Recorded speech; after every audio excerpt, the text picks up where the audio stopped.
ਅੱਜ ਅਸੀਂ खड़े हाँ ਜ਼ਿਲ੍ਹਾ ਨਵਾਂ ਸ਼ਹਿਰ ਦੇ ਪਿੰਡ ਸਰਹਾਲ ਕਾਜਾਂ ਦੇ ਵਿੱਚ, ਜਿੱਥੇ ਸਾਡੇ ਨਾਲ ਨੇ ਬਹੁਤ ਹੀ ਉੱਘੇ ਸਮਾਜ ਸੇਵੀ ਜਿਨ੍ਹਾਂ ਨੇ ਹਮੇਸ਼ਾ ਦੁੱਖ ਸੁੱਖ ਦੀ ਘੜੀ ਵਿੱਚ ਬਿਨਾਂ ਜਾਤ ਬਿਨਾਂ ਧਰਮ ਬਿਨਾਂ ਹਰ ਵਰਗ ਦੇਖੇ ਗਰੀਬ ਦੀ ਜ਼ਰੂਰਤਮੰਦ ਦੀ ਬਾਂਹ ਫੜ ਕੇ ਉਹਦੀ ਹਰ ਤਰ੍ਹਾਂ ਦੀ ਮਦਦ ਕੀਤੀ ਹੈ। ਇਹ ਸਾਰੀ ਗੁੜਤੀ ਉਹਨਾਂ ਨੂੰ ਉਹਨਾਂ ਦੇ ਪਿਤਾ ਸ਼ਹੀਦ ਸਾਬਕਾ ਵਿਧਾਇਕ ਬਲਵੰਤ ਸਿੰਘ ਸਰਹਾਲ ਜੀ ਤੋਂ ਮਿਲੀ ਹੈ। ਸੋ ਅੱਜ ਸਾਡੇ ਨਾਲ ਨੇ ਉਹ ਸ਼ਹੀਦ ਬਲਵੰਤ ਸਿੰਘ ਸਰਹਾਲ ਜੀ ਦੇ ਲਖਤੇ ਜ਼ਿਕਰ ਸਰਦਾਰ ਕੁਲਜੀਤ ਸਿੰਘ ਸਰਹਾਲ, ਜਿਹੜੇ ਕਿ ਮੌਜੂਦਾ ਬਲਾਕ ਸੰਮਤੀ ਮੈਂਬਰ ਤੇ ਵਾਈਸ ਚੇਅਰਮੈਨ ਵੀ ਨੇ। ਗੱਲ ਕਰਦੇ ਹਾਂ ਅੱਜ ਉਹਨਾਂ ਨਾਲ ਕੁਝ ਮੁੱਦਿਆਂ ਦੇ ਉੱਤੇ, ਕੁਝ ਸਮਾਜ ਦੇ ਮੁੱਦਿਆਂ 'ਤੇ, ਹਰ ਧਰਮ ਅੱਜ-ਕੱਲ੍ਹ ਦੇ ਮੁੱਦੇ 'ਤੇ ਉਹਨਾਂ ਨਾਲ ਆਪਾਂ ਅੱਜ ਗੱਲਬਾਤ ਕਰਦੇ ਹਾਂ। ਸਰਹਾਲ ਸਾਹਿਬ, ਸਭ ਤੋਂ ਪਹਿਲਾਂ ਤੁਹਾਨੂੰ ਗਲੋਬਲ ਟੀਵੀ ਵੱਲੋਂ ਸਤਿ ਸ਼੍ਰੀ ਅਕਾਲ ਜੀ। ਸਤਿ ਸ਼੍ਰੀ ਅਕਾਲ ਜੀ। ਮੈਂ ਅੱਜ ਗਲੋਬਲ ਟੀਵੀ ਦੇ ਸਾਰੇ ਸਰੋਤਿਆਂ ਨੂੰ ਜਿੱਥੇ ਸਤਿ ਸ਼੍ਰੀ ਅਕਾਲ ਬੁਲਾਉਂਦਾ, ਉੱਥੇ ਆਪ ਦਾ ਰਤੂ ਜੀ ਦਾ ਵੀ ਧੰਨਵਾਦ ਕਰਦਾ ਹਾਂ, ਜਿਨ੍ਹਾਂ ਨੇ ਅੱਜ ਸਮਾਜਿਕ ਮੁੱਦਿਆਂ 'ਤੇ ਮੇਰੇ ਨਾਲ ਵਿਚਾਰ ਸਾਂਝੇ ਕਰਨ ਲਈ ਮੈਨੂੰ ਗਲੋਬਲ ਟੀਵੀ ਦੇ ਮਾਧਿਅਮ ਰਾਹੀਂ ਸਰੋਤਿਆਂ ਅੱਗੇ ਪੇਸ਼ ਕੀਤਾ ਹੈ। ਸਰਹਾਲ ਸਾਹਿਬ ਕੇ ਕਹਿੰਦੇ ਹੁੰਦੇ ਆ ਬੱਚੇ ਨੂੰ ਗੁੜਤੀ ਜਿਹੜੀ ਆ ਉਹਦੇ ਮਾਂ-ਬਾਪ ਤੋਂ ਮਿਲਦੀ ਹੈ। ਮੈਂ ਥੋੜ੍ਹਾ ਜਿਹਾ ਜਾਣਨਾ ਚਾਹੁੰਦਾ, ਸਾਡੇ ਦਰਸ਼ਕ ਵੀ ਜਾਣਨਾ ਚਾਹੁੰਦੇ ਨੇ, ਤੁਹਾਡੇ ਪਿਤਾ ਜੀ ਜਿਹੜੇ ਕਿ ਇੱਥੋਂ ਦੇ ਵਿਧਾਇਕ ਰਹੇ ਨੇ ਔਰ ਕਾਲੇ ਦੌਰ ਦੇ ਵਿੱਚ ਸਾਡੇ ਕੋਲ ਉਹਨਾਂ ਨੂੰ ਖੋਹ ਲਿਆ ਗਿਆ, ਕੋਈ ਸ਼ਰਾਰਤੀ ਅਨਸਰਾਂ ਵੱਲੋਂ ਇੱਦਾਂ ਦੇ ਹਾਲਾਤ ਬਣਾ ਦਿੱਤੇ ਗਏ ਕਿ ਸਾਡੇ ਕੋਲੋਂ ਦੂਰ ਹੋ ਗਏ। ਮੈਂ ਥੋੜ੍ਹਾ ਜਿਹਾ ਵਿਧਾਇਕ ਸਰਹਾਲ ਸਾਹਿਬ ਬਾਰੇ, ਥੋੜ੍ਹੇ ਉਹਨਾਂ ਦੀ ਲਾਈਫ ਬਾਰੇ, ਉਹਨਾਂ ਦੇ ਜੋ ਸਮਾਜ ਸੇਵਾ ਦੇ ਕੰਮ ਸੀ, ਪਹਿਲਾਂ ਤਾਂ ਉਹ ਅਸੀਂ ਸਾਡੇ ਦਰਸ਼ਕ ਜਿਹੜੇ ਜਾਣਨਾ ਚਾਹੁੰਦੇ ਆ। ਰਤੂ ਜੀ, ਮੇਰੇ ਪਿਤਾ ਜੀ ਅਮਰ ਸ਼ਹੀਦ ਸਰਦਾਰ ਬਲਵੰਤ ਸਿੰਘ ਸਰਹਾਲ ਜੀ ਨੇ। ਉਹਨਾਂ ਨੇ, ਜਿਵੇਂ ਸਾਰਾ ਸਮਾਜ ਇਲਾਕਾ ਪੰਜਾਬ ਜਾਣਦਾ ਹੈ, ਕਿ ਸਾਰੀ ਜ਼ਿੰਦਗੀ ਲੋਕਾਂ ਦੀ ਸੇਵਾ ਵਿੱਚ ਲਗਾਈ ਔਰ ਆਪਣੀ ਜ਼ਿੰਦਗੀ ਦੇ ਆਖਰੀ ਸਮੇਂ ਤੱਕ ਵੀ, ਜਦੋਂ ਕਹਿੰਦੇ ਕਹਾਉਂਦੇ ਲੀਡਰ ਵੀ ਸਮਾਜਿਕ ਤੌਰ 'ਤੇ ਵਿਚਰਨੋਂ ਹਟ ਗਏ ਸਨ, ਕਿਉਂਕਿ ਹਾਲਾਤ ਉਸ ਸਮੇਂ ਪੰਜਾਬ ਦੇ ਇਸ ਤਰ੍ਹਾਂ ਦੇ ਬਣ ਗਏ ਸਨ ਕਿ ਜਾਂ ਕੁਛ ਲੀਡਰ ਬਾਹਰ ਵੀ ਚਲੇ ਗਏ ਸਨ। ਸਾਡੇ ਪਿਤਾ ਜੀ ਕੋਲ ਵੀ ਬਾਹਰਲੇ ਵੀਜ਼ੇ ਅਮਰੀਕਾ ਕੈਨੇਡਾ ਦੇ ਹੈਗੇ ਸੀ, ਪਰ ਉਹਨਾਂ ਨੇ ਫਿਰ ਵੀ ਸਮਾਜ ਦੇ ਵਿੱਚ ਹੀ ਰਹਿਣਾ ਆਪਣੀ ਲਾਈਫ ਸਮਝਿਆ ਔਰ ਜ਼ਿੰਦਗੀ ਦੇ ਆਖਰੀ ਦਮ ਤੱਕ ਵੀ ਉਹ ਲੋਕਾਂ ਦੀ ਕਚਹਿਰੀ ਵਿੱਚ ਲੋਕਾਂ ਦੀ ਸੇਵਾ ਵਿੱਚ ਹਾਜ਼ਰ ਹੈ। ਉਹਨਾਂ ਨੇ, ਜੇ ਉਹਨਾਂ ਦੇ ਰਾਜਨੀਤਿਕ ਜੀਵਨ ਦੀ ਗੱਲ ਕਰੀਏ, ਉਹ ਉਸ ਸਮੇਂ 1961 ਤੋਂ ਲਗਭਗ ਉਹ ਸਰਗਰਮ ਸਨ। ਪਿੰਡ ਦੀ ਪੰਚੀ ਲੈਵਲ ਤੋਂ ਲੈ ਕੇ ਸਿੱਖ ਨੈਸ਼ਨਲ ਕਾਲਜ ਬੰਗਾ ਦੇ ਸਟੂਡੈਂਟ ਫੈਡਰੇਸ਼ਨ ਦੇ ਵੀ ਪ੍ਰਧਾਨ ਬਣੇ, ਸਰਪੰਚ ਬਣੇ ਪਿੰਡ ਦੇ। 20 ਸਾਲ ਲਗਾਤਾਰ ਉਹ ਸਰਪੰਚ ਰਹੇ। ਫਿਰ 2 ਵਾਰੀ ਵਿਧਾਇਕ ਦੀ ਪਹਿਲਾ ਇਲੈਕਸ਼ਨ ਲੜੇ। ਫਿਰ ਤੀਸਰੀ ਇਲੈਕਸ਼ਨ ਉਹਨਾਂ ਨੇ 1985 ਦੇ ਵਿੱਚ ਸ਼੍ਰੋਮਣੀ ਅਕਾਲੀ ਦਲ ਵੱਲੋਂ ਵਿਨ ਕੀਤੀ ਔਰ ਵੱਖ-ਵੱਖ ਹੋਰ ਅਹੁਦਿਆਂ 'ਤੇ ਵੀ, ਭਾਵੇਂ ਸੰਮਤੀ ਦੀ, ਬਲਾਕ ਸੰਮਤੀ ਦੀ ਇਲੈਕਸ਼ਨ ਹੋਵੇ, ਉਹ ਵੀ ਮੈਂਬਰ ਬਣੇ। ਸੈਂਟਰਲ ਕੋਆਪਰੇਟਿਵ ਬੈਂਕਾਂ ਦੇ ਡਾਇਰੈਕਟਰ ਬਣੇ। ਸਾਰੇ ਹੀ ਹੇਠਲੇ ਲੈਵਲ ਤੋਂ, ਜ਼ਮੀਨੀ ਲੈਵਲ ਤੋਂ ਇਲੈਕਸ਼ਨਾਂ ਲੜ ਕੇ, ਲੋਕਾਂ 'ਚ ਵਿਚਰ ਕੇ, ਲੋਕਾਂ ਦੀ ਸੇਵਾ ਕਰਕੇ, ਲੋਕਾਂ ਦਾ ਪਿਆਰ ਲੈ ਕੇ, ਲੋਕਾਂ ਤੋਂ ਸਾਥ ਲੈ ਕੇ ਉਹ ਸਮਾਜ 'ਚ ਵਿਚਰਦੇ ਰਹੇ ਔਰ ਉਹਨਾਂ ਤੋਂ ਹੀ ਪ੍ਰੇਰਨਾ ਲੈ ਕੇ ਅੱਜ 10 ਨੂੰ ਲਗਭਗ 20 ਸਾਲ ਹੋ ਗਏ ਆ ਕਿ ਲੋਕਾਂ ਦੀ ਕਚਹਿਰੀ ਵਿੱਚ ਹਾਜ਼ਰ ਆ। ਮੈਂ ਦੂਜੀ ਟਰਮ ਵਿੱਚ ਅੱਜ ਬਲਾਕ ਸੰਮਤੀ ਦਾ ਮੈਂਬਰ ਬਣਿਆ ਔਰ ਇਸ ਵਾਰੀ ਮੈਨੂੰ ਇਲਾਕੇ ਨੇ ਮਾਣ ਬਖਸ਼ਿਆ, ਵਾਈਸ ਚੇਅਰਮੈਨ ਵੀ ਮੈਨੂੰ ਬਲਾਕ ਸੰਮਤੀ ਔੜ ਦਾ ਬਣਾਇਆ। ਸਰਹਾਲ ਸਾਹਿਬ, ਜਿਵੇਂ ਤੁਸੀਂ ਦੱਸਿਆ ਕਿ ਆਪਣੇ ਪਿਤਾ ਤੋਂ ਤੁਸੀਂ ਬੜਾ ਪ੍ਰਭਾਵਿਤ ਹੋਏ, ਉਹਨਾਂ ਦੀਆਂ ਜਿਹੜੀਆਂ ਦਿੱਤੀਆਂ ਗੁੜਤੀਆਂ ਸੀ ਉਹਨੂੰ ਸੰਭਾਲਿਆ, ਉਹਨੂੰ ਅੱਜ ਵੀ ਲਿਜਾ ਰਹੇ ਹੋ। ਅੱਜ ਤੁਸੀਂ ਸਮਾਜ ਦੇ ਹਰ ਵਰਗ ਵਿੱਚ ਫਿਰਦੇ ਹੋ, ਹਰ ਪਿੰਡਾਂ ਵਿੱਚ ਫਿਰਦੇ ਹੋ। ਜੇ ਆਪਾਂ ਆਪਣੇ ਥੋੜ੍ਹਾ ਸਮਾਜ ਪਿੰਡਾਂ ਦੀ ਗੱਲ ਕਰੀਏ, ਪੰਜਾਬੀ ਦੀ ਗੱਲ ਕਰੀਏ, ਤਾਂ ਅੱਜ ਪੰਜਾਬ ਦੇ ਲੋਕ ਜਿਹੜੇ ਨੇ ਕਿਹੜੀ ਖਾਸ ਮੁਸ਼ਕਲਾਂ ਵਿੱਚੋਂ ਉਹਨਾਂ ਦੇ ਦੌਰ 'ਚੋਂ ਗੁਜ਼ਰ ਰਹੇ ਨੇ, ਤੁਸੀਂ ਉਹਨਾਂ ਨੂੰ ਭਲੀ ਭਾਂਤੀ ਜਾਣਦੇ ਹੋ, ਥੋੜ੍ਹਾ ਜਿਹਾ ਸਾਡੇ ਨਾਲ ਸਾਂਝਾ ਕਰਿਓ। ਦੱਤੂ ਜੀ, ਜੋ ਪੰਜਾਬ ਦੇ ਤਾਜ਼ਾ ਹਾਲਾਤ ਹਨ ਅੱਜ, ਜਿੱਥੇ ਜੋ ਆਪਾਂ ਗੱਲ ਕਰੀਏ ਖੇਤੀ ਆਰਡੀਨੈਂਸਾਂ ਦਾ, ਇਹ ਮੈਂ ਸਮਝਦਾ ਹਾਂ ਕਿ ਪੰਜਾਬ ਦੇ ਕਿਸਾਨੀ ਦੇ ਨਾਲ ਹੀ ਨਹੀਂ, ਪੰਜਾਬ ਦੇ ਮਜ਼ਦੂਰ ਵਰਗ ਨਾਲ, ਵਪਾਰੀ ਵਰਗ ਨਾਲ ਔਰ ਹਰੇਕ ਵਰਗ ਦੇ ਨਾਲ ਪੰਜਾਬ ਨੂੰ ਬਹੁਤ ਵੱਡਾ ਧੱਕਾ ਲਾਉਣ ਦੀ ਸੈਂਟਰ ਸਰਕਾਰ ਵੱਲੋਂ ਕੋਸ਼ਿਸ਼ ਕੀਤੀ ਗਈ ਆ। ਜਿੱਥੇ ਅੱਜ ਇਸ ਗੱਲ ਦਾ, ਜਿੱਥੇ ਆਰਥਿਕ ਤੌਰ 'ਤੇ ਘੇਰਾਬੰਦੀ ਤਾਂ ਪੰਜਾਬ ਦੀ ਕੀਤੀ ਜਾ ਰਹੀ ਆ, ਪਰ ਸੋ ਡਰ ਵੀ ਆ ਇਸ ਗੱਲ ਦਾ ਕਿ ਕਿਤੇ ਕੋਈ ਇਸ ਤਰ੍ਹਾਂ ਦੀ ਮੂਵਮੈਂਟ ਜਾਂ ਇਸ ਤਰ੍ਹਾਂ ਦੇ ਹਾਲਾਤ ਨਾ ਪੰਜਾਬ ਵਿੱਚ ਦੇ ਹੋ ਜਾਣ ਜੋ 1990 ਦੇ ਵਿੱਚ ਜਿੱਦਾਂ ਦੇ ਹਾਲਾਤ ਬਣੇ ਸਨ, ਕਿ ਕੋਈ ਜ਼ਿਆਦਾ ਹਾਲਾਤ ਨਾ ਖਰਾਬ ਹੋ ਜਾਣ ਕਿ ਲੋਕਾਂ ਨੂੰ ਦੁਬਾਰਾ ਫਿਰ 5 ਵਜੇ ਘਰ ਅੰਦਰ ਵੜਨਾ ਪੈ ਜਾਇਆ ਕਰੇ ਔਰ ਸਵੇਰੇ 9 ਵਜੇ ਤੋਂ ਪਹਿਲਾਂ ਘਰੋਂ ਬਾਹਰ ਨਾ ਨਿਕਲਣ, ਜੋ 1990 ਦੇ ਦਹਾਕੇ ਦੇ ਵਿੱਚ ਹੋਇਆ ਸੀ। ਇਹਨਾਂ ਗੱਲਾਂ ਦਾ ਖਾਸਾ ਹੈਗਾ ਔਰ ਬਹੁਤ ਇਸ ਟਾਈਮ ਸਰਕਾਰਾਂ ਨੇ ਹਾਲਾਤ ਮਾੜੇ ਬਣਾਤੇ ਆ ਕਿ ਇਹਨਾਂ 'ਤੇ ਸਰਕਾਰਾਂ ਨੂੰ ਜ਼ਰੂਰ ਗੌਰ ਕਰਨੀ ਚਾਹੀਦੀ ਹੈ, ਤਾਂ ਜੋ ਇਹ ਪੰਜਾਬ ਦੇ ਹਾਲਾਤ ਹੋਰ ਜ਼ਿਆਦਾ ਖਰਾਬ ਨਾ ਹੋਣ। ਅੱਜ ਹਰੇਕ ਵਰਗ, ਕੱਲ੍ਹ ਵੀ ਸਾਰਾ ਭਾਰਤ ਬੰਦ ਦਾ ਸੱਦਾ ਸੀ ਔਰ ਸਾਰਾ ਪੰਜਾਬ ਵਿਸ਼ੇਸ਼ ਤੌਰ 'ਤੇ ਸੜਕਾਂ 'ਤੇ ਸੀ ਔਰ ਪੂਰਨ ਤੌਰ 'ਤੇ ਪੰਜਾਬ ਬੰਦ ਸੀ। ਸੋ ਇਸ ਨਾਲ ਮੈਂ ਸਮਝਦਾ ਜਿੱਥੇ ਲੋਕਾਂ ਨੂੰ ਆਰਥਿਕ ਤੌਰ 'ਤੇ ਨੁਕਸਾਨ ਹੁੰਦਾ ਹੈ, ਸਮੇਂ ਦੀ ਬਰਬਾਦੀ ਹੁੰਦੀ ਹੈ, ਇਹਨਾਂ ਗੱਲਾਂ ਵੱਲ ਸਰਕਾਰਾਂ ਨੂੰ ਧਿਆਨ ਦੇਣਾ ਚਾਹੀਦਾ ਆ। ਬਿਜਲੀ ਦਾ ਸੰਕਟ ਪੈਦਾ ਹੋਇਆ ਹੈਗਾ, ਬਲੈਕ ਆਊਟ ਪੰਜਾਬ ਹੋ ਜਾਣਾ ਜੇ 1-2 ਦਿਨ ਦੇ ਵਿੱਚ ਰੇਲ ਗੱਡੀ ਦੀ ਸ਼ੁਰੂਆਤ ਸੈਂਟਰ ਸਰਕਾਰ ਨੇ ਨਾ ਕੀਤੀ ਔਰ ਸਾਡੇ ਜਿਹੜੇ ਪੰਜਾਬ ਦੇ ਨੁਮਾਇੰਦੇ ਆ, ਭਾਵੇਂ ਕੋਈ ਕਿਸੇ ਵੀ ਪਾਰਟੀਆਂ ਦੇ MP ਆ ਜਾਂ ਸਾਰੀਆਂ ਪਾਰਟੀਆਂ ਦੇ MLA ਵੀ, ਪੰਜਾਬ ਦੇ ਮੁੱਖ ਮੰਤਰੀ ਵੀ ਜਾ ਕੇ ਆਏ ਆ ਉੱਥੇ, ਕਿ ਇਹਨਾਂ ਗੱਲਾਂ ਨੂੰ ਗੌਰ ਕਰਕੇ ਸੈਂਟਰ ਸਰਕਾਰ ਨੂੰ ਚਾਹੀਦਾ ਹੈਗਾ, ਭਾਵੇਂ ਇਹ ਗੱਲਾਂ ਪਹਿਲਾਂ ਵੀ ਚਾਹੀਦੀਆਂ ਸੀ, ਪੰਜਾਬ ਸਰਕਾਰ ਨੂੰ ਪਹਿਲਾਂ ਹੀ ਕਰ ਲੈਣਾ ਚਾਹੀਦਾ ਸੀ ਇਸ 'ਤੇ, ਪਰ ਚਲੋ ਜੇ ਲੇਟ ਵੀ ਉਹਨਾਂ ਨੇ ਕੀਤਾ ਹੈਗਾ ਕਿ ਚੰਗਾ ਉਪਰਾਲਾ ਹੈ, ਪੰਜਾਬ ਲਈ ਕੀਤਾ ਹੈਗਾ, ਕਿ ਇਸ ਚੀਜ਼ ਵੱਲ ਸੈਂਟਰ ਸਰਕਾਰ ਨੂੰ ਥੋੜ੍ਹਾ ਪੰਜਾਬ ਵੱਲ ਧਿਆਨ ਦੇਣਾ ਚਾਹੀਦਾ ਹੈਗਾ। ਜਿੱਥੇ ਸਰਹਾਲ ਸਾਹਿਬ ਕਿਸਾਨੀ ਦੀ ਗੱਲ ਕਰੀਏ, ਕਿਸਾਨੀ ਦੇ ਉੱਤੇ ਜ਼ਰੂਰ ਬਿਲਕੁਲ ਮੰਦਾ ਦੌਰ ਹੈ, ਕਾਲਾ ਦੌਰ ਹੈ, ਉੱਥੇ ਉਹਦੇ ਨਾਲ ਹੋਰ ਵਰਗ ਬਹੁਤ ਜੁੜਿਆ ਹੈ, ਮਜ਼ਦੂਰ ਵਰਗ ਹੈ, ਆੜ੍ਹਤੀਆ ਵਰਗ ਹੈ। ਅੱਜ ਦੇਖੀਏ ਤਾਂ ਕਿਸਾਨ ਦੇ ਘਰ ਰੋਟੀ ਤੇ ਉਹ ਪਕਾਉਂਦਾ ਆ, ਖੇਤਾਂ ਵਿੱਚ ਬੋਝਦਾ, ਕਣਕ ਬੀਜਦਾ, ਮੱਕੀ ਬੀਜਦਾ, ਪਰ ਜਿਹੜੇ ਅੱਗੇ ਦੇ ਪੂਰੇ ਇੰਨੇ ਪਰਿਵਾਰ, ਇੰਨੇ ਦੇਸ਼ ਨੂੰ ਉਹਦਾ ਅੰਨਦਾਤਾ ਕਹਾਉਂਦਾ ਆ।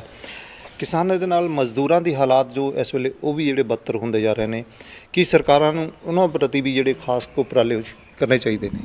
ਬਿਲਕੁਲ ਜੀ, ਦੇਖੋ ਕਿਸਾਨੀ ਦੇ ਨਾਲ ਨਾਲ ਮਜ਼ਦੂਰ ਵਰਗ ਦਾ ਤਾਂ ਪਹਿਲਾਂ ਹੀ ਦਬਿਆ ਹੈਗਾ ਕਿ ਜਿੱਥੇ ਜੇ ਅੱਜ ਮਜ਼ਦੂਰਾਂ ਨੂੰ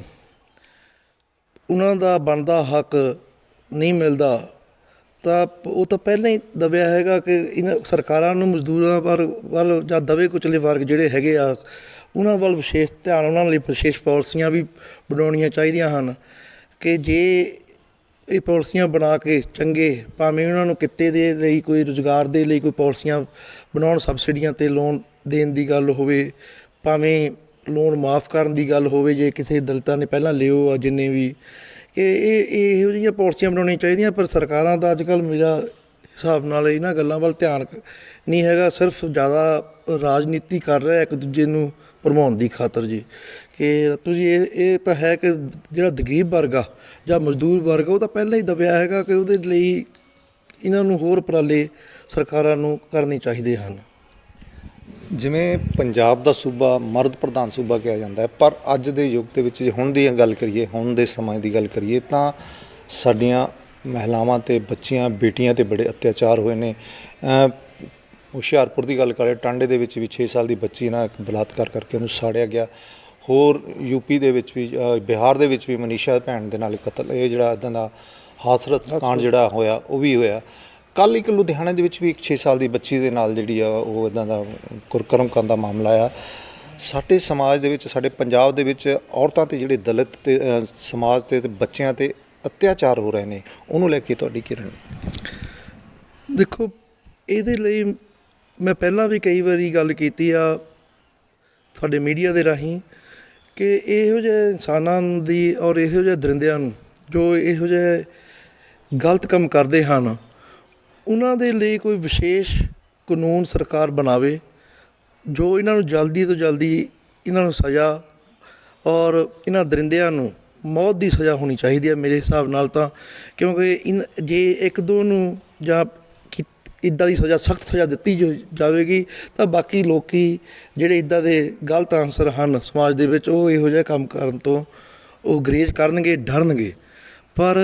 ਸਰਕਾਰਾਂ ਨੇ ਹਾਲੇ ਤੱਕ ਇਹੋ ਜਿਹੇ ਕੋਈ ਲਾਅ ਕਾਨੂੰਨ ਨਹੀਂ ਬਣਾਇਆ, ਪਰ ਮੇਰੇ ਹਿਸਾਬ ਨਾਲ ਜੇ ਸਰਕਾਰ ਕੋਈ ਵੀ ਭਾਵੇਂ ਸਟੇਟ ਲੈਵਲ ਦੀ ਸਰਕਾਰ ਆਪਣੇ ਸੂਬੇ 'ਚ ਕਰ ਸਕਦੀ ਆ, ਭਾਵੇਂ ਸੈਂਟਰ ਲੈਵਲ ਦੀ ਸਰਕਾਰ ਕਰੇ, ਕਿ ਇਹਨਾਂ ਦਰਿੰਦਿਆਂ ਨੂੰ ਨੱਥ ਪਾਉਣ ਦੇ ਲਈ ਹੀ ਇੱਕ ਰਾਹ ਹੈਗਾ ਕਿ ਇਹਦੇ ਲਈ ਕੋਈ ਸਖਤ ਕਾਨੂੰਨ ਬਣਾਇਆ ਜਾਵੇ ਔਰ ਜਲਦੀ ਤੋਂ ਜਲਦੀ ਸਜ਼ਾ ਦੇਣ ਵਾਲਾ ਕੋਈ ਲਾਅ ਬਣਾ ਕੇ, ਐਕਟ ਬਣਾ ਕੇ ਬਣਾਇਆ ਜਾਵੇ ਭਾਰਤ ਦੇ ਵਿੱਚ। ਤਦ ਹੀ ਇਹਨਾਂ ਇਹੋ ਜਿਹੀਆਂ ਗਲਤ ਆਨਸਰਾਂ 'ਤੇ ਆਪਾਂ ਨੱਥ ਪਾ ਸਕਦੇ ਹਾਂ। ਜਿਵੇਂ ਆਪਣਾ ਜਿਹੜਾ ਜ਼ਿਲ੍ਹਾ ਆ ਉਹ ਸ਼ਹੀਦ ਆਜ਼ਮ ਸਰਦਾਰ ਭਗਤ ਸਿੰਘ ਦਾ, ਜਿਹਨੇ ਛੋਟੀ ਉਮਰ ਦੇ ਵਿੱਚ ਲਾਸਾਨੀ ਕੁਰਬਾਨੀ ਦੇ ਕੇ ਸਾਨੂੰ ਆਜ਼ਾਦੀ ਲੈ ਕੇ ਦਿੱਤੀ ਹੈ,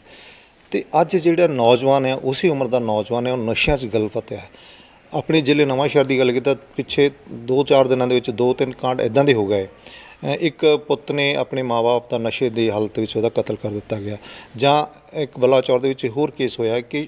ਵਿਦੇਸ਼ ਜਾਣ ਦੀ ਲਾਲਚ ਵਿੱਚ ਉਹਨੇ ਇੱਕ ਛੋਟੇ ਜਿਹੇ 16 ਸਾਲ ਦੇ ਬੱਚੇ ਦੀ ਹੱਤਿਆ ਕਰ ਦਿੱਤੀ ਗਈ। ਇਹੋ ਜਿਹੇ ਘਿਨਾਉਣੇ ਪਾਪ ਜਿਹੜੇ ਆ ਸਾਡੇ ਸਮਾਜ 'ਤੇ ਬਹੁਤ ਤੱਬੇ ਨੇ, ਅਤੇ ਕੀ ਲੱਗਦਾ ਅੱਜ ਦੇ ਯੂਥ ਨੂੰ ਇੱਕ ਨਵੇਂ ਯੂਟਰਨ ਦੀ ਲੋੜ ਹੈ?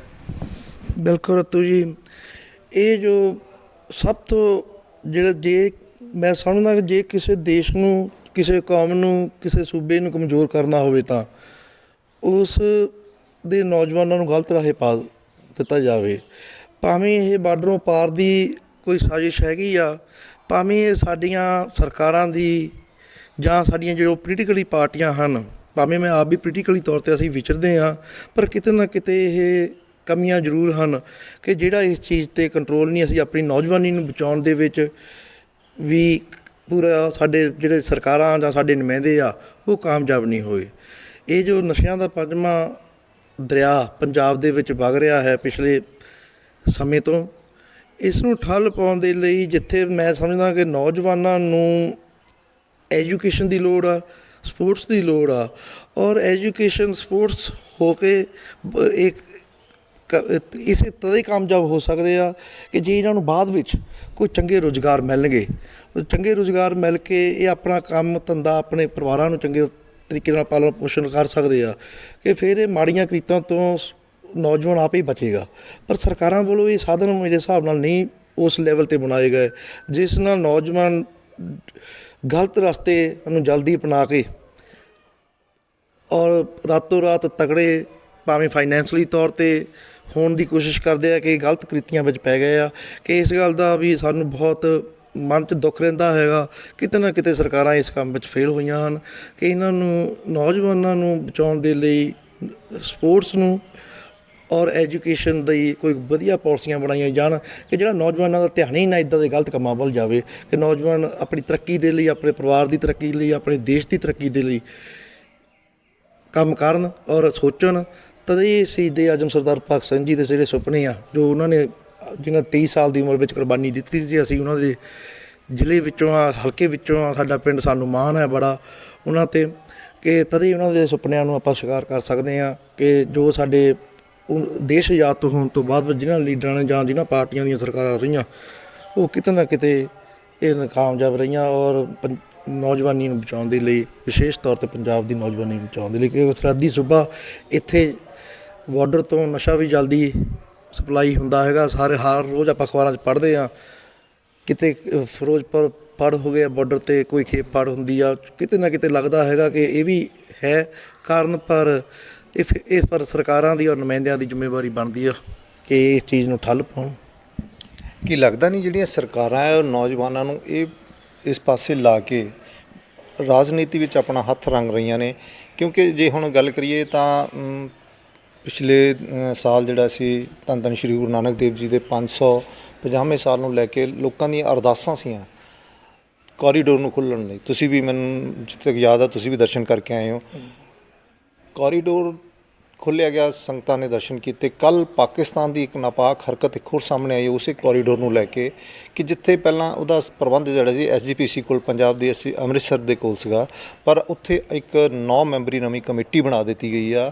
ਔਰ ਉਹਦੇ ਵਿੱਚ ਕੋਈ ਵੀ ਸਿੱਖ ਜਿਹੜਾ ਸ਼ਾਮਲ ਨਹੀਂ ਕੀਤਾ ਗਿਆ। ਕੀ ਲੱਗਦਾ ਇਹ ਹੁਣ ਜਿੱਥੇ ਕੇਂਦਰ ਸਰਕਾਰ ਪੰਜਾਬ 'ਤੇ ਸੱਟ ਮਾਰ ਰਹੀ ਹੈ, ਉੱਥੇ ਹੁਣ ਪਾਕਿਸਤਾਨ ਦੀ ਵੀ ਜਿਹੜੀ ਆ ਉਹ ਪੰਜਾਬ ਨੂੰ ਵੱਡੀ ਮਾਰ ਪੈ ਰਹੀ ਹੈ? ਦੇਖੋ, ਇਸ ਗੱਲ ਦੀ ਅਸੀਂ ਬਹੁਤ ਨਿੰਦਾ ਕਰਦੇ ਹਾਂ, ਕਿਉਂਕਿ ਆਪਾਂ ਅਰਦਾਸ ਵਿੱਚ ਵੀ ਕਹਿੰਦੇ ਹਾਂ ਕਿ ਵਿਛੜੇ ਗੁਰ ਧਾਮ ਮਲਾਇਓ। ਉਹ ਅਰਦਾਸ ਬਹੁਤ ਸਮੇਂ ਬਾਅਦ 72 ਸਾਲ ਬਾਅਦ ਲਗਭਗ ਪੂਰੀ ਹੋਈ ਸੀ। ਚਲੋ ਆ ਕੋਵਿਡ ਦਾ ਸਮਾਂ ਆ ਗਿਆ, ਉਹਦੇ ਵਿੱਚ ਉਹਨਾਂ ਨੇ ਸਰਕਾਰਾਂ ਨੇ ਹੱਦਬੰਦੀ ਕਰਤੀ, ਬਾਰਡਰ ਸੀਲ ਕਰਤੇ, ਆਪਣੇ ਆਪਣੇ ਕੰਟਰੀਆਂ ਵਿੱਚ ਨਹੀਂ ਸੀ ਐਂਟਰ ਹੋਣ ਦਿੰਦੇ। ਪਰ ਜੋ ਇਹ ਕੱਲ੍ਹ ਮਾਮਲਾ ਸਾਹਮਣੇ ਆਇਆ ਕਿ ਉਹਨਾਂ ਨੇ ਪਹਿਲਾਂ ਸਿੱਖ ਜਥੇਬੰਦੀ ਉੱਥੇ ਗੁਰਦੁਆਰਾ ਸਾਹਿਬ ਨੂੰ ਸਾਰੀ ਮੈਨੇਜ ਕਰਦੀ ਸੀ ਔਰ ਚਲਾਉਂਦੀ ਸੀ, ਉੱਥੇ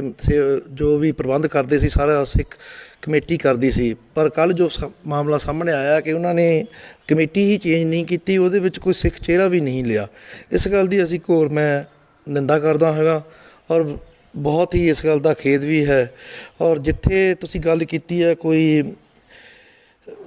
ਪਾਕਿਸਤਾਨ ਸਰਕਾਰ ਦੇ ਜਾਂ ਉੱਥੇ ਦੀਆਂ ਜੋ ਏਜੰਸੀਆਂ ਹਨ ਗਲਤ ਇੰਡੀਆ ਦੇ ਲਈ ਜਾਂ ਪੰਜਾਬ ਦੇ ਲਈ ਗਲਤ ਸੋਚ ਰੱਖਣ ਵਾਲੀਆਂ, ਇਸ ਲਈ ਵੀ ਇਹ ਖਾਸਾ ਜ਼ਰੂਰ ਮਨ ਵਿੱਚ ਆਦਾ ਹੈ ਕਿ ਕਿਤੇ ਉਹ ਕੋਈ ਇਸ ਜਿਹੜਾ ਰਸਤਾ ਕੋਰੀਡੋਰ ਖੋਲ੍ਹਿਆ ਹੈ ਕਿ ਇਹਦੇ ਰਾਹੀਂ ਕੋਈ ਪੰਜਾਬ ਨੂੰ ਜਾਂ ਭਾਰਤ ਨੂੰ ਕੋਈ ਨੁਕਸਾਨ ਨਾ ਪਹੁੰਚਾਉਣ, ਕਿ ਪਾਕਿਸਤਾਨ ਦੇ ਜਿਹੜੇ ਮਨਸੂਬੇ ਆ ਜਿਹੜੇ ਜਿਹੜੀ ਕਮੇਟੀ ਦੀ ਚੇਂਜ ਕੀਤੀ ਆ ਔਰ ਸਿੱਖ ਚਿਹਰਾ ਨਾ ਕੋਈ ਨਾਲ ਲੈ ਕੇ ਜਾਂ ਇੱਦਾਂ ਦੇ ਸਮੇਂ ਚੇਂਜ ਕਰਨ ਦਾ ਇਹ ਕਾਰਨ ਹੋ ਸਕਦਾ। ਪਰ ਇਹਦਾ ਜੇ ਪਾਕਿਸਤਾਨ ਇੱਦਾਂ ਦਾ ਕੋਈ ਕਾਰਵਾਈ ਕਰਦਾ ਹੈ ਜਾਂ ਇਸ ਰਸਤੇ ਦੇ ਰਾਹੀਂ ਕਰਵਾਉਂਦਾ ਹੈ ਤਾਂ ਪੰਜਾਬ ਨੂੰ ਬਹੁਤ ਵੱਡਾ ਖਤਰਾ ਹੈ। ਇਸ ਲਈ ਵੀ ਸਰਕਾਰਾਂ ਨੂੰ, ਆਪਣੀਆਂ ਸਰਕਾਰਾਂ ਨੂੰ ਚੁਸਤੀ ਕਰ ਲੈਣੀ ਚਾਹੀਦੀ ਆ ਕਿ ਉਸ ਦਾ ਪ੍ਰਬੰਧ ਪਹਿਲਾਂ ਹੀ ਕੀਤਾ ਜਾਵੇ ਕਿ ਜਿਹੜਾ ਸਾਡੇ ਦੇਸ਼ ਵਿੱਚ ਕੋਈ ਇਸੇ ਤਰ੍ਹਾਂ ਦਾ ਵੀ ਕੋਈ ਗਲਤ ਹਰਕਤ ਜਾਂ ਵਾਰਦਾਤ ਨਾ ਹੋ ਸਕੇ। ਸਰਾਲ ਸਾਹਿਬ, ਜਿਵੇਂ ਹੁਣ ਕਿਸਾਨੀ ਦੌਰ ਚੱਲ ਰਿਹਾ ਆ, ਲੋਕ ਜਿਹੜੇ ਰੋਡਾਂ 'ਤੇ ਬੈਠੇ ਨੇ, ਸੜਕਾਂ 'ਤੇ ਬੈਠੇ ਨੇ, ਟੋਲ ਪਲਾਜ਼ਿਆਂ 'ਤੇ ਬੈਠੇ ਨੇ, ਟਰੈਕ 'ਤੇ ਬੈਠੇ ਨੇ, ਔਰ ਪਿਛਲੇ ਦਿਨੀ ਅਮਰੀਕਾ ਤੋਂ ਪੰਨੂ ਸਾਹਿਬ ਜੋ ISI ਦੇ ਮੇਨ ਹੱਥ ਜਿਹੜਾ ਦਾ ਵਿੱਚ ਵੱਡਾ ਹੱਥ ਹੈ ਜਿਨ੍ਹਾਂ ਦਾ ਰੋਲ ਹੈ, ਜਿਨ੍ਹਾਂ ਨੇ ਪੰਜਾਬ ਦੇ ਗੱਭਰੂਆਂ ਨੂੰ ਲਾਲਚ ਦਿੱਤੇ ਵੀ ਮੈਂ ਇੰਨੇ ਲੱਖਾਂ ਇੰਨੇ ਪੈਸੇ ਤੁਹਾਨੂੰ ਪਾਊਂਗਾ, ਤੁਸੀਂ ਪੰਜਾਬ ਵਿੱਚ ਇਸ ਚੀਜ਼ ਨੂੰ ਸਰਗਰਮ ਕਰੋ। ਬਹੁਤ ਜਗ੍ਹਾ 'ਤੇ ਬੰਗਿਆਂ ਦੀ ਗੱਲ, ਬੰਗਿਆਂ ਦੇ ਵਿੱਚ ਵੀ ਖਾਲਿਸਤਾਨੀ ਨਾਅਰੇ ਮਿਲੇ, ਨਵਾਂ ਸ਼ਹਿਰ ਤੇ ਬੜਾ ਚੌਰ ਵੀ ਮਿਲਿਆ, ਮੋਗੇ ਮਿਲੇ, ਹੁਸ਼ਿਆਰਪੁਰ ਵੀ ਮਿਲਿਆ। ਕੀ ਲੱਗਦਾ ਇਸ ਸਰਗਰਮ ਦੇ ਵਿੱਚ ਜਿਹੜੇ ਅੰਦੋਲਨ ਚੱਲ ਰਹੇ ਨੇ ਉਹਦੇ ਵਿੱਚ ਪੰਨੂ ਜਿਹੜਾ ਆ ISI ਨੂੰ ਜਾਂ SCF ਨੂੰ ਸਰਗਰਮ ਕਰਨ ਦੀ ਤਿਆਰੀ 'ਚ ਹੈ? ਦੇਖੋ, ਜੋ ਸੋਸ਼ਲ ਮੀਡੀਆ ਦੇ ਰਾਹੀਂ ਜਿੰਨਾ ਕੁ ਮੈਂ ਦੇਖਿਆ ਹੈਗਾ ਜਾਂ ਇੰਟਰਨੈਟ ਦੇ ਰਾਹੀਂ ਕਿ ਇਹ ਜੋ ਵੀ ਹੈ ਆਪਣੇ ਆਪ ਨੂੰ ਕਹਦੇ ਤਾਂ ਸਿੱਖ ਪੰਥ ਇਤਿਹਾਸੀ ਆ, ਪਰ ਪੰਜਾਬ ਦੇ ਵਿੱਚ ਬਾਹਰ ਬੈਠ ਕੇ ਅਮਰੀਕਾ ਕੈਨੇਡਾ ਵਿੱਚ ਗੱਲਾਂ ਕਰਨੀਆਂ ਸੌਖੀਆਂ। ਜੇ ਤੁਸੀਂ ਕੋਈ ਆਪਣੀ ਕੌਮ ਦਾ ਕੋਈ ਵੀ ਇਨਸਾਨ ਆ, ਭਾਵੇਂ ਜੇ ਕੋਈ ਆਪਣੀ ਕੌਮ ਦਾ, ਆਪਣੀ ਦੇਸ਼ ਦਾ ਭਲਾ ਕਰਨਾ ਚਾਹੁੰਦਾ ਹੈ, ਉੱਥੇ ਬੈਠ ਕੇ ਗੱਲਾਂ ਕਰਨ ਨਾਲੋਂ ਚੰਗਾ ਕਿ ਤੁਸੀਂ ਪੰਜਾਬ ਆ ਕੇ ਜੇ ਕੋਈ ਆਪਣੇ ਕੌਮ ਦੀ ਬਿਹਤਰੀ ਲਈ ਕੰਮ ਕਰਨਾ ਚਾਹੁੰਦੇ ਤਾਂ ਕਰੋ। ਕਿ ਪਰ ਜਿਹੜਾ ਇੱਦਾਂ ਦੇ ਕੰਮ ਕਰਕੇ ਨੌਜਵਾਨਾਂ ਨੂੰ ਗਲਤ ਰਸਤੇ ਪਾ ਕੇ ਕੋਈ ਵੀ ਆ, ਭਾਵੇਂ ਕੋਈ ਵੀ, ਮੈਂ ਕਿਸੇ ਵਿਸ਼ੇਸ਼ ਵਿਅਕਤੀ ਦਾ ਨਾਂ ਨਹੀਂ ਲੈਂਦਾ, ਕੋਈ ਵੀ ਇਨਸਾਨ ਆ ਕਿ ਬਾਹਰ ਆਪਣੇ ਡਾਲਰਾਂ ਪਾਉਂਡਾਂ ਨੂੰ ਸਹੀ ਤਰੀਕੇ ਨਾਲ ਪੰਜਾਬ ਦੀ ਬਿਹਤਰੀ ਲਈ ਵਰਤੋ, ਨਾ ਕਿ ਇੱਦਾਂ ਦੇ ਕੰਮ ਕਰਕੇ ਖਾਲਿਸਤਾਨਾਂ ਦੇ ਜਿੰਦਾਬਾਦ ਦੇ ਨਾਅਰੇ ਲਵਾ ਲਓ ਜਾਂ ਲਿਖਾ ਲਓ ਜਾਂ ਝੰਡੇ ਚੜ੍ਹਾ ਲਓ। ਉਹਦੇ ਨਾਲ ਕੋਈ ਫਰਕ ਨਹੀਂ ਪੈਂਦਾ ਹੈਗਾ, ਪਰ ਮਾਹੌਲ ਜ਼ਰੂਰ ਪੰਜਾਬ ਦਾ ਖ਼ਰਾਬ ਹੁੰਦਾ ਹੈਗਾ। ਸੋ ਮੇਰੀ ਸਾਰੇ ਜਿਹੜੇ ਬਾਹਰ ਵੀ NRI ਵੀਰ ਸਾਡੇ ਬੈਠੇ ਆ ਕਿ ਉਹ ਸਾਰੇ ਸਾਡੇ ਪੰਜਾਬ ਦੇ ਨਾਲ, ਆਪਣੇ ਪੰਜਾਬ ਦੇ ਨਾਲ, ਭਾਰਤ ਨਾਲ ਪਿਆਰ ਕਰਦੇ ਆ, ਕਿਉਂਕਿ ਮੈਂ ਆਪ ਵੀ ਹਰ ਸਾਲ ਬਾਹਰ ਜਾਂਦਾ ਹੈਗਾ ਕਿ ਮੈਨੂੰ ਪਤਾ ਹੈਗਾ ਕਿ ਉਹ ਸਾਰੇ ਪੰਜਾਬ ਨੂੰ ਚਾਹੁੰਦੇ ਆ। ਪਰ ਫਿਰ ਵੀ ਕਿਤੇ ਨਾ ਕਿਤੇ ਸਮਾਜ ਦੇ, ਭਾਵੇਂ ਇੱਥੇ ਵੀ ਭਾਵੇਂ ਬਾਹਰ ਵੀ, ਕੋਈ ਜਿਹੜੇ ਇੱਦਾਂ ਦੇ ਆਨਸਰ ਹੈ, ਗਲਤ ਆਨਸਰ ਹੈਗੇ ਆ ਕਿ ਉਹਨਾਂ ਨੂੰ ਇਹਨਾਂ ਗੱਲਾਂ ਤੋਂ ਗੁਰੇਜ਼ ਕਰਨਾ ਚਾਹੀਦਾ। ਕਿਉਂਕਿ ਕਿਤੇ ਨਾ ਕਿਤੇ ਜੇ ਕੋਈ ਇਸ ਤਰ੍ਹਾਂ ਦੀ ਕਾਰਵਾਈ ਹੁੰਦੀ ਆ, ਉਹਦੇ ਨਾਲ ਪੰਜਾਬ ਦਾ, ਪੰਜਾਬ ਦੀ ਨੌਜਵਾਨੀ ਦਾ ਔਰ ਪੰਜਾਬ ਦੀ ਅਮਨ ਸ਼ਾਂਤੀ ਨੂੰ ਠੇਸ ਪਹੁੰਚਦੀ ਆ। ਕਿ ਮੇਰੀ ਆਪ ਦੇ ਚੈਨਲ ਰਾਹੀਂ ਸਾਰਿਆਂ ਨੂੰ ਬੇਨਤੀ ਆ ਕਿ ਪੰਜਾਬ ਦੀ ਅਮਨ ਸ਼ਾਂਤੀ ਅਤੇ ਭਾਈਚਾਰਕ ਸਾਂਝ ਨੂੰ ਬਣਾਈ ਰੱਖਣ ਦੇ ਲਈ ਇੱਦਾਂ ਦੀ ਕੋਈ ਵੀ ਕਾਰਵਾਈ ਨਾ ਕਰੋ ਕਿ ਜਿਹਦੇ ਨਾਲ ਪੰਜਾਬ ਵਿੱਚ ਅਸ਼ਾਂਤੀ ਪੈਦਾ ਹੋਵੇ। ਸਰਾਲ ਸਾਹਿਬ, ਜਿਵੇਂ ਤੁਹਾਨੂੰ ਸਮਾਜ ਸੇਵੀ ਦੇ ਤੌਰ 'ਤੇ ਹਰ ਬੱਚਾ ਹਰ ਪਰਿਵਾਰ ਦਾ ਹਰ ਜੀਅ ਜਿਹੜਾ ਪਿੰਡ ਵਾਸੀ ਜਾਣਦਾ, ਕਿਉਂਕਿ ਜਿੱਦਾਂ ਆਪਾਂ ਹੁਣ ਕਿਸਾਨਾਂ ਦੀ ਗੱਲ ਕੀਤੀ ਹੈ, ਕਾਲੇ ਦੌਰ ਦੀ ਗੱਲ ਕੀਤੀ ਹੈ, ਇੱਕ ਕਾਲਾ ਦੌਰ ਜਿਹੜਾ ਸੀ ਮਾਰਚ ਦੇ ਵਿੱਚ ਵੀ ਪੰਜਾਬ ਦੇ ਵਿੱਚ, ਖਾਸ ਤੌਰ 'ਤੇ ਪੂਰੇ ਵਿਸ਼ਵ ਵਿੱਚ ਵੀ ਆਇਆ ਸੀ। ਪਰ ਆਪਾਂ ਪੰਜਾਬ ਦੀ ਗੱਲ ਕਰਦੇ ਹਾਂ, ਜਿਹਨੂੰ ਆਪਾਂ ਕਰੋਨਾ ਦਾ ਕਾਲ ਕਹਿੰਦੇ ਸੀ। ਕਰੋਨਾ ਵਾਇਰਸ ਨੇ ਜਦੋਂ ਮਾਤ ਪਾਈ, ਲੋਕਾਂ ਦਾ ਘਰ 'ਚੋਂ ਬਾਹਰ ਨਿਕਲਣਾ ਔਖਾ ਹੋ ਗਿਆ ਸੀ। ਪਰ ਤੁਸੀਂ, ਮੈਨੂੰ ਖੁਦ ਦੇਖਣ ਦਾ ਮੌਕਾ ਮਿਲਿਆ, ਤੁਸੀਂ ਉਹਨਾਂ ਦਿਨਾਂ ਵਿੱਚ ਵੀ ਜਿਹੜਾ ਘਰ ਘਰ ਜਾ ਕੇ ਉਹਨਾਂ ਨੂੰ, ਕਿਉਂਕਿ ਖਾਣਾ ਤਾਂ ਹਰ ਇੱਕ ਜੀਅ ਦਾ ਜ਼ਰੂਰੀ ਆ, ਖਾਣੇ ਤੋਂ ਬਗੈਰ ਤਾਂ ਬੰਦਾ ਕੁਛ ਵੀ ਨਹੀਂ ਹੋ ਸਕਦਾ, ਤੁਸੀਂ ਉਹਨਾਂ ਨੂੰ ਹਰ ਤਰ੍ਹਾਂ ਦੀ ਸਹਾਇਤਾ ਉਪਲਬਧ ਕੀਤੀ ਹੈ। ਕਿੱਡਾ ਵੱਡਾ ਸੰਘਰਸ਼ ਸੀ ਉਸ ਵੇਲੇ ਦਾ? ਰਤੂ ਜੀ, ਕਿਉਂਕਿ ਸਾਰੇ ਇਹ ਵਿਸ਼ਵ ਵਿੱਚ ਹੀ ਇਹ ਮਹਾਮਾਰੀ ਫੈਲੀ। 22 ਮਾਰਚ ਨੂੰ ਪੰਜਾਬ ਦੇ ਵਿੱਚ ਲੋਕਡਾਊਨ ਲੱਗ ਗਿਆ ਸੀ। ਉਸ ਤੋਂ ਲਗਭਗ ਦੂਸਰੇ ਤੀਸਰੇ ਦਿਨ ਹੀ, ਚਲੋ ਮੈਂ ਇੱਕ ਗੱਲ ਜ਼ਰੂਰ ਦੱਸਣੀ ਚਾਹਾਂਗਾ ਕਿ ਜਿੱਥੇ ਕਿਸੇ ਇੱਕ ਇਨਸਾਨ ਦਾ ਉਪਰਾਲਾ ਹੁੰਦਾ ਹੈਗਾ, ਪਰ ਨਾਲ ਪੂਰੀ ਟੀਮ ਨਾਲ ਸਾਰੇ ਸਾਥੀ ਪਿੱਛੇ ਕਾਫੀ ਹੁੰਦੇ ਹਨ ਕਿ ਜਿਹੜਾ ਜਦੋਂ ਨਾਲ ਰਲ ਕੇ ਇਕੱਠੇ ਹੋ ਕੇ ਕੰਮ ਕਰਦੇ ਹਾਂ ਤਾਂ ਉਹ ਕੰਮ ਵਧੀਆ ਤਰੀਕੇ ਨਾਲ ਸਮਾਜ ਦੀ ਸੇਵਾ ਦੇ ਵਿੱਚ ਚੱਲ ਪੈਂਦਾ ਹੈ। ਸੋ ਜਦੋਂ ਇਹ ਲੋਕਡਾਊਨ ਲੱਗਿਆ, ਮਹਿਸੂਸ ਹੋਇਆ, ਕਿਉਂਕਿ ਅਸੀਂ ਇੱਥੇ ਪੰਜਾਬ ਦੇ, ਮੈਂ ਰੂਰਲ ਏਰੀਏ ਵਿੱਚ ਰਹਿੰਦਾ ਹੈਗਾ, ਕਿ ਸਾਨੂੰ ਪਤਾ ਹੈਗਾ ਕਿ ਇੱਥੇ ਲੋਕਾਂ ਦੀਆਂ ਕਈ ਲੋਕ ਇੱਦਾਂ ਦੇ ਆ ਕਿ ਜਿਹੜੇ ਸਵੇਰ ਨੂੰ ਕੰਮ ਕਰਦੇ ਆ ਤਾਂ ਰਾਤ ਨੂੰ ਉਹਨਾਂ ਦੇ ਘਰਾਂ ਵਿੱਚ ਚੁੱਲ੍ਹੇ ਜਾਂ ਦਾਲ ਸਬਜ਼ੀ ਰੋਟੀ ਤਾਂ ਪੱਕਦੀ ਆ। ਤਾਂ ਮਹਿਸੂਸ ਹੋਇਆ ਸੀ ਕਿ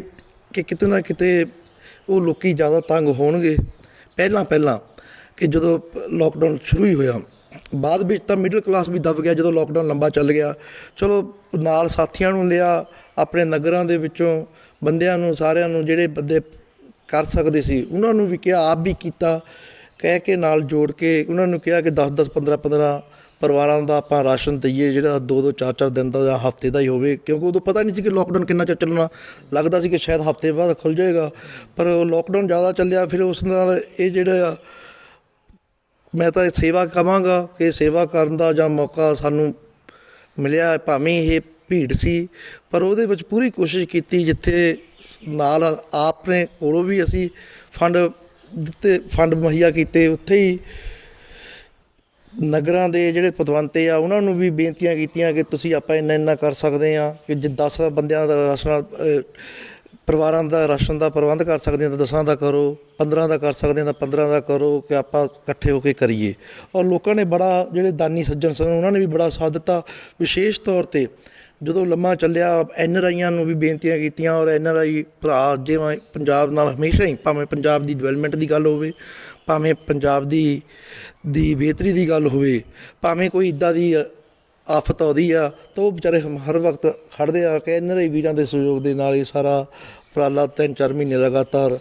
ਚੱਲਦਾ ਰਿਹਾ, ਕਿ ਜਿੰਨਾ ਚਿਰ ਲੋਕਡਾਊਨ ਨਹੀਂ ਬੰਦ ਹੋਇਆ। ਕਿ ਇਹ ਰਲ ਮਿਲ ਕੇ, ਮੇਰੇ ਕਹਿਣ ਤੋਂ ਭਾਵ ਆ ਕਿ ਚਲੋ ਕਿਸੇ ਨਾ ਕਿਸੇ ਨੇ ਕੋਸ਼ਿਸ਼ ਤਾਂ ਕਰਨੀ ਜ਼ਰੂਰ ਹੁੰਦੀ ਆ, ਪਰ ਇਹ ਸਾਰਿਆਂ ਦੇ ਸਹਿਯੋਗ ਦੇ ਨਾਲ ਅਸੀਂ ਲਗਾਤਾਰ 4-5 ਮਹੀਨੇ ਇਹ ਸੇਵਾ ਕੀਤੀ। ਇਹ ਪਰ ਫਿਰ ਵੀ ਸ਼ੁਕਰ ਹੈ ਪਰਮਾਤਮਾ ਦਾ ਕਿ ਹੁਣ ਥੋੜ੍ਹਾ ਹਾਲਾਤ ਠੀਕ ਹੋ ਗਿਆ, ਲੋਕਾਂ ਦੇ ਕੰਮ ਕਾਰ ਚੱਲ ਪਏ। ਚੱਲਣ ਦੇ ਨਾਲ ਜਿਹੜਾ ਲੋਕਾਂ ਦੀ ਹਾਲਾਤ ਖਰਾਬ ਹੋਏ ਸਨ, ਆਰਥਿਕ ਤੰਗੀ ਆਈ ਸੀ, ਕਿ ਥੋੜ੍ਹਾ ਆਪਣਾ ਰੁਜ਼ਗਾਰ ਚਲਾਉਣ ਦੇ ਨਾਲ, ਚੱਲਣ ਦੇ ਨਾਲ ਉਹਨਾਂ ਦੇ ਘਰਾਂ ਵਿੱਚ ਚੁੱਲ੍ਹੇ ਪੱਕਦੇ ਹੋ ਗਏ। ਸਰਦਾਰ ਸਾਹਿਬ, ਜਿਵੇਂ ਹੁਣ ਤੁਸੀਂ ਬਲਾਕ ਸੰਮਤੀ ਮੈਂਬਰ ਦੇ ਵਿੱਚ ਐਸੇ ਚੇਅਰਮੈਨ ਹੋ, ਲੋਕਾਂ ਨੇ ਤੁਹਾਨੂੰ ਵੋਟਾਂ ਪਾ ਕੇ ਜਿਤਾਇਆ, ਔਰ ਲੋਕਾਂ ਦੀ ਪਿੰਡਾਂ ਦੀ ਖਾਸ ਤੌਰ 'ਤੇ ਡਿਵੈਲਪਮੈਂਟ ਦੀ ਮੰਗ ਹੁੰਦੀ ਹੈ। ਕੇਂਦਰ ਸਰਕਾਰ ਨੇ ਪੰਜਾਬ ਸਰਕਾਰ ਦਾ RDA ਵੀ ਬੰਦ ਕਰ ਦਿੱਤਾ, GST ਵੀ ਬੰਦ ਕਰ ਦਿੱਤਾ। ਲੱਗਦਾ ਵੀ ਹੁਣ ਪਿੰਡਾਂ ਦੇ ਜਿਹੜੇ ਵਿਕਾਸ ਦੇ ਕਾਰਜ ਚੱਲੇ ਸੀ ਉਹ ਰੁਕਣਗੇ ਜਾਂ ਉਹਨੂੰ ਥੋੜ੍ਹੀ ਜਿਹੀ ਠੱਲ ਲੱਗੇਗੀ? ਦੇਖੋ ਜੀ, ਇਸ ਨਾਲ ਥੋੜ੍ਹੀ ਨਹੀਂ, ਮੈਂ ਰਤੂ ਜੀ ਕਿਉਂਕਿ ਬਹੁਤ ਜ਼ਿਆਦਾ ਠੱਲ ਲੱਗੇਗੀ, ਕਿਉਂਕਿ RDF ਦੇ ਫੰਡਾਂ ਦੀ ਰੋਕ ਲਗਾਉਣਾ ਜਾਂ ਕੁਛ ਹੋਰ ਵੀ ਫੰਡ ਹੁੰਦੇ ਆ ਜੋ ਸੈਂਟਰ ਸਰਕਾਰ ਵੱਲੋਂ ਮੁਹੱਈਆ ਕਰਵਾਏ ਜਾਂਦੇ ਆ, ਕਿ ਉਹਦੇ ਨਾਲ ਜਿੱਥੇ ਪੰਜਾਬ ਨੂੰ ਦੀ ਡਿਵੈਲਪਮੈਂਟ ਨੂੰ ਮੈਂ ਸਮਝਦਾ ਬਹੁਤ ਵੱਡਾ ਧੱਕਾ ਲੱਗੇਗਾ। ਕਿ ਸੋ ਸੈਂਟਰ ਸਰਕਾਰ ਨੂੰ ਮੇਰੀ ਆਪਦੇ ਚੈਨਲ ਰਾਹੀਂ ਬੇਨਤੀ ਵੀ ਆ, ਅਪੀਲ ਵੀ ਆ ਕਿ ਇਹੋ ਜਿਹਾ ਕੰਮ ਪੰਜਾਬ ਨਾਲ ਵਿਤਕਰਾ ਨਾ ਕਰੋ, ਕਿਉਂਕਿ ਪੰਜਾਬ ਦੇ ਵਿੱਚ ਲੋਕ ਜਿਹੜੇ ਹੈਗੇ ਆ, ਸਰਹੱਦੀ ਸੂਬਾ ਹੈਗਾ, ਛੋਟਾ ਸੂਬਾ ਹੈਗਾ ਦੇਸ਼ ਦਾ, ਕਿ ਇਹਨੂੰ ਜੋ ਬਣਦਾ ਹੱਕ ਆ ਉਹਨਾਂ ਨੂੰ ਦੇਣਾ ਚਾਹੀਦਾ। ਕਿ ਐਵੇਂ ਆਪਣੀ ਰਾਜਨੀਤਿਕ ਕੋਈ ਕੜੱਤਣ ਕੱਢਣ ਦੇ ਲਈ ਪੰਜਾਬ ਦੇ ਲੋਕਾਂ ਨਾਲ ਧੋਖਾ ਨਾ ਕਰਨ, ਕਿਉਂਕਿ ਇੱਥੋਂ ਵੀ ਮੋਦੀ ਸਾਹਿਬ ਨੂੰ ਵੋਟਾਂ ਲੋਕਾਂ ਨੇ ਪਾਈਆਂ ਹਨ, ਪਾ ਕੇ ਜਿਤਾ ਕੇ ਉਹ ਦੇਸ਼ ਦੇ ਪ੍ਰਧਾਨ ਮੰਤਰੀ ਹਨ। ਅੱਜ ਉਹ ਕਿਸੇ ਇੱਕ ਵਰਗ ਦੇ ਲਈ ਨਾ ਸੋਚਣ, ਉਹਨੂੰ ਸਾਰਿਆਂ ਬਾਰੇ ਸੋਚ ਕੇ ਸਾਰੇ ਸੂਬਿਆਂ ਦੇ ਬਣਦੇ ਹੱਕ ਦੇਣੇ ਚਾਹੀਦੇ ਹਨ। ਕਿ ਇਸ ਨਾਲ ਕਾਫੀ ਵੱਡਾ ਧੱਕਾ ਲੱਗੇਗਾ। RDF ਦੇ ਫੰਡ ਰੋਕਣ ਨਾਲ ਦੇਖੋ ਤਾਂ ਫਿਰ ਡਿਵੈਲਪਮੈਂਟ ਕਿੱਥੋਂ ਹੋਵੇਗੀ, ਕਿ ਉਹਦਾ ਕੋਈ ਹੱਲ ਨਹੀਂ ਰਹਿੰਦਾ। ਪੰਜਾਬ ਸਰਕਾਰ GST ਦੇ ਵੀ ਜਿੱਦਾਂ ਪਤਾ ਲੱਗਿਆ ਜਾਂ ਅਸੀਂ ਦੇਖੀਦਾ ਹੈਗਾ ਕਿ GST ਦਾ ਵੀ ਕਿ ਜਿਹੜਾ ਬਣਦਾ ਹਿੱਸਾ ਹੈਗਾ ਉਹ ਵੀ ਪੰਜਾਬ ਨੂੰ ਨਹੀਂ, ਸੈਂਟਰ ਸਰਕਾਰ ਵੱਲੋਂ ਦਿੱਤਾ ਜਾ ਰਿਹਾ। ਇਸ ਨਾਲ ਥੋੜ੍ਹਾ ਨਹੀਂ ਰਤੂ ਜੀ, ਕਾਫੀ ਜ਼ਿਆਦਾ ਫਰਕ ਪਵੇਗਾ। ਆਖਰ ਦੇ ਵਿੱਚ ਇੱਕ ਮੈਂ ਤੁਹਾਡੇ ਨਾਲ ਹੋਰ ਚਾਹੁੰਦਾ ਕਿ ਦੀਵਾਲੀ ਦਾ ਤਿਉਹਾਰ ਆ ਰਿਹਾ, ਕਰੋਨਾ ਦੀ ਮਾਰ ਪਈ ਹੈ, ਲੋਕਾਂ ਦੇ ਬਿਲਕੁਲ ਜਿਹੜੇ ਗੁਜ਼ਾਰੇ ਖਾਣੇ ਪੀਣੇ ਤੱਕ ਹੀ ਹੈ, ਤੇ ਲੋਕਾਂ ਨੂੰ ਕੀ ਇੱਕ ਸੰਦੇਸ਼ ਦੇਣਾ ਚਾਹੁੰਦੇ ਹੋ ਕਿ ਦੀਵਾਲੀ ਦੇ ਉੱਤੇ ਕਿੱਦਾਂ ਦਾ ਉਹਨੂੰ ਮਨਾਇਆ ਜਾਵੇ? ਮੈਂ ਆਪਦੇ ਚੈਨਲ ਰਾਹੀਂ ਜਿੱਥੇ ਦੀਵਾਲੀ ਦੀਆਂ ਸਾਰੀ ਦੇਸ਼ ਵਿਦੇਸ਼ ਵਸਦੀ ਸਾਧ ਸੰਗਤ ਨੂੰ ਦਿਲ ਦੀਆਂ ਗਲੀਆਂ ਤੋਂ ਵਧਾਈ ਦਿੰਦਾ ਹਾਂ, ਉੱਥੇ ਮੈਂ ਇਹ ਬੇਨਤੀ ਵੀ ਕਰਨੀ ਚਾਹਾਂਗਾ ਕਿ ਕਿਉਂਕਿ ਇੱਕ ਤਾਂ ਕੋਵਿਡ ਦਾ ਸਮਾਂ ਨਿਕਲ ਕੇ ਗਿਆ ਹੈਗਾ, ਜਿੰਨਾ ਦੀਵਾਲੀ ਸਿੰਪਲ ਤਰੀਕੇ ਨਾਲ ਮਨਾਈ ਜਾਵੇ ਉਨਾ ਹੀ ਸਾਡੇ ਸਮਾਜ ਦੇ ਲਈ ਵਧੀਆ ਹੈਗਾ। ਖਾਸ ਤੌਰ 'ਤੇ ਵਾਤਾਵਰਨ ਨੂੰ ਸ਼ੁੱਧ ਰੱਖਣ ਦੇ ਲਈ ਗ੍ਰੀਨ ਦੀਵਾਲੀ ਮੇਰੇ ਹਿਸਾਬ ਨਾਲ ਮਨਾਉਣੀ ਚਾਹੀਦੀ ਹੈ ਕਿ ਜਿਹੜਾ ਇਹ ਪਟਾਕਿਆਂ ਦੀ ਵਰਤੋਂ ਨਹੀਂ ਕੀਤੀ ਜਾਣੀ ਚਾਹੀਦੀ, ਜਿਸ ਨਾਲ ਆਪਾਂ ਆਪਣਾ ਆਲੇ ਦੁਆਲੇ ਦਾ ਵਾਤਾਵਰਨ ਵੀ ਸਾਫ਼ ਸੁਥਰਾ ਰੱਖਾਂਗੇ ਔਰ ਸਿੰਪਲ ਤਰੀਕੇ ਨਾਲ ਮਨਾ ਕੇ ਆਪਣੇ ਪਰਿਵਾਰ ਦੇ ਵਿੱਚ ਬੈਠ ਕੇ ਦੀਪਮਾਲਾ ਕਰਕੇ ਜੋ ਆਪਣੇ ਪਰਮਾਤਮਾ ਦਾ ਨਾਮ ਲੈ ਕੇ ਹੀ ਮਨਾਉਣੀ ਚਾਹੀਦੀ ਹੈ ਸਿੰਪਲ ਤਰੀਕੇ ਨਾਲ ਦੀਵਾਲੀ। ਸੋ ਇਹ ਸਨ ਸ਼ਹੀਦ ਅਮਰ ਸ਼ਹੀਦ ਸਰਦਾਰ ਬਲਵੰਤ ਸਿੰਘ ਸਰਹਾਲ ਜੀ ਦੇ ਲਖਤੇ ਜ਼ਿਕਰ ਔਰ ਬਲਾਕ ਸੰਮਤੀ ਮੈਂਬਰ ਔਰ ਦੇ ਚੇਅਰਮੈਨ ਸਰਦਾਰ ਕੁਲਜੀਤ ਸਿੰਘ ਸਰਹਾਲ, ਜਿਨ੍ਹਾਂ ਨੇ ਦੱਸਿਆ ਕਿ ਆਉਣ ਵਾਲਾ ਜਿਹੜੀ ਦੀਵਾਲੀ ਆ ਉਹ ਬੜੀ ਸੋਚ ਸਮਝ ਕੇ ਔਰ ਪ੍ਰਦੂਸ਼ਣ ਰਹਿਤ ਹਰਿਆਲੀ ਜਿਹੜੀ ਹੈ ਦੀਵਾਲੀ ਆ ਮਨਾਉਣੀ ਚਾਹੀਦੀ ਹੈ। ਗਲੋਬਲ ਟੀਵੀ ਪੰਜਾਬ ਲਈ ਨਵਾਂ ਸ਼ਹਿਰ ਤੋਂ ਨਰਿੰਦਰ ਰੱਤੂ ਦੀ ਰਿਪੋਰਟ। ਇੱਕ ਡੀ ਦੀ ਵੀ ਡੀ ਚੈਨਲ ਲਈ D5 ਚੈਨਲ ਲਈ ਨਵਾਂ ਸ਼ਹਿਰ ਤੋਂ ਨਰਿੰਦਰ ਰੱਤੂ ਦੀ ਰਿਪੋਰਟ। ਇੱਕ ਹੋਰ ਗੱਲ ਨਹੀਂ, D5 ਚੈਨਲ ਲਈ ਨਵਾਂ ਸ਼ਹਿਰ ਤੋਂ ਨਰਿੰਦਰ ਰੱਤੂ ਦੀ ਰਿਪੋਰਟ। ਦੁਨੀਆ ਵਿੱਚ ਹਰ ਪਲ ਕਿਤੇ ਨਾ ਕਿਤੇ ਕੁਝ ਨਾ ਕੁਝ ਵਾਪਰਦਾ ਰਹਿੰਦਾ ਹੈ। ਅਸੀਂ ਰਿਸ਼ਵਤ ਦੇ ਕੇ ਕੰਮ ਕਰਾਉਣਾ ਠੀਕ ਸਮਝਦੇ ਹਾਂ। ਅਸੀਂ ਚੋਣਾਂ ਸਮੇਂ ਅੱਖਾਂ ਬੰਦ ਕਰਕੇ ਲੀਡਰ ਚੁਣਦੇ ਹਾਂ। ਲੋਕ ਵਿਰੋਧੀ ਕਾਨੂੰਨ ਬਣ ਜਾਂਦੇ ਹਨ, ਪਰ ਅਸੀਂ ਬੇਖਬਰ ਹੁੰਦੇ ਹਾਂ। ਦੰਗੇ ਹੁੰਦੇ ਨੇ, ਬਲਾਤਕਾਰ ਹੁੰਦੇ ਨੇ, ਸਕੈਂਡਲ ਹੁੰਦੇ ਨੇ, ਲੋਕਤੰਤਰ ਵਿਲਕਣ ਲੱਗਦਾ ਏ। ਚਲੰਤ ਮੁੱਦਿਆਂ ਦੀ ਤਹਿ ਤੱਕ ਜਾਇਆ ਕਰਾਂਗੇ, ਸੁੱਤਿਆਂ ਨੂੰ ਜਗਾਇਆ ਕਰਾਂਗੇ, ਝੂਠਿਆਂ ਨੂੰ ਭਜਾਇਆ ਕਰਾਂਗੇ। ਵੇਖੋ ਸਾਡਾ ਖਾਸ ਪ੍ਰੋਗਰਾਮ ਚਰਚਾ ਗਲੀ ਗਲੀ ਹਰ ਬੁੱਧਵਾਰ ਤੋਂ ਸ਼ਨੀਵਾਰ ਸ਼ਾਮ 7:30 ਵਜੇ ET ਤੁਹਾਡੇ ਆਪਣੇ ਗਲੋਬਲ ਪੰਜਾਬ ਟੀਵੀ ਤੇ। ਹੁਣ ਤੁਸੀਂ ਦੇਖ ਸਕਦੇ ਹੋ ਗਲੋਬਲ ਪੰਜਾਬ ਟੀਵੀ ਨੂੰ ਡਾਊਨਲੋਡ ਕਰੋ ਸਾਡੀ ਐਪ Android ਜਾਂ iOS ਤੇ ਫ੍ਰੀ ਵਿੱਚ, Roku ਅਤੇ Amazon Fire TV ਤੇ ਜਾਂ Apple TV ਤੇ। ਨਾਲ ਹੀ ਦੇਖ ਸਕਦੇ ਹੋ ਲਾਈਵ ਸਟ੍ਰੀਮਿੰਗ www.globalpunjabtv.com ਤੇ।